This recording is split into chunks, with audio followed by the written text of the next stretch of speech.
शैतान चूँकि subscribe, हमारा बहुत बड़ा like, दुश्मन है, और share. अगर मैं किसी का दुश्मन हूँ ना तो मैं दो तरह से उस पर अटैक करूँगा। जैसे कंट्रीज़ किसी दूसरी कंट्री को गिराना होता है ना, दो तरह से अटैक करते हैं।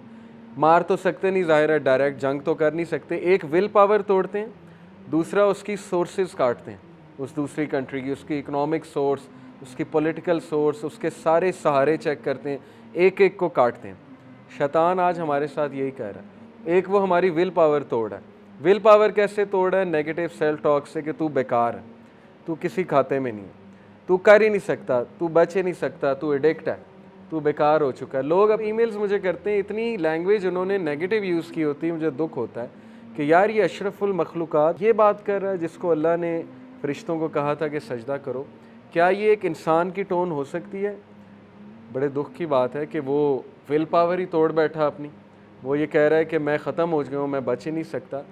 तो ये शैतान है जो आपकी विल पावर तोड़ना चाहता है, जो आपको ये प्रूव करना चाहता है कि तू नहीं कर ही नहीं सकता, तू इस जोगा ही नहीं है। पहली बात। दूसरी बात, वो आपकी सोर्सेस काटता है, हर तरह की सोर्स, और सबसे बड़ी सोर्स है अल्लाह। वो आपको अल्लाह से दूर करता है आहिस्ता आहिस्ता। पहले नमाज़ें छुड़वा के, फिर ये कि नमाज़ों के हवाले से दिल में एक तंगी सी बना के कि यार नमाज क्यों मैं पढ़ूँ, सुस्ती सी होती है नमाज़ पढ़ने के हवाले से, उठा नहीं जाता, नमाज़ पढ़ी नहीं जाती। फिर अल्लाह से जो एक आधी दुआ आप कर रहे थे हफ्ते में, वो भी जाती है, अल्लाह से ताल्लुक़ ही कोई नहीं। फिर जो कभी सोते हुए कभी अल्लाह से बात कर लेते थे, वो भी जाता है। आहिस्ता आहिस्ता आहिस्ता आहिस्ता अल्लाह निकलता जाता है लाइफ से, यानी हम खुद निकालते हैं अल्लाह सुब्हानहू व तआला के कॉन्सेप्ट को। तो ये वो हमारी सोर्स तोड़ है, हमारा ताल्लुक़ तोड़ है अल्लाह से। जब उसने ये दो चीज़ें कर ली ना, आपकी विल पावर तोड़ दी और आपका अल्लाह से जो थोड़ा बहुत कांटेक्ट था वो भी तोड़ दिया, तो फिर समझें कि वो सक्सेसफुल हो गया आप। और यही बात अल्लाह ने वार्न की कि देखो वो तुम्हारा बदतरीन दुश्मन है।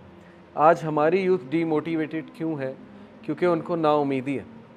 उनको ये नाउमीदी है कि पता नहीं हमारे हालात चेंज होंगे कि नहीं होंगे, पता नहीं हमारी कौम कहाँ जा रही है।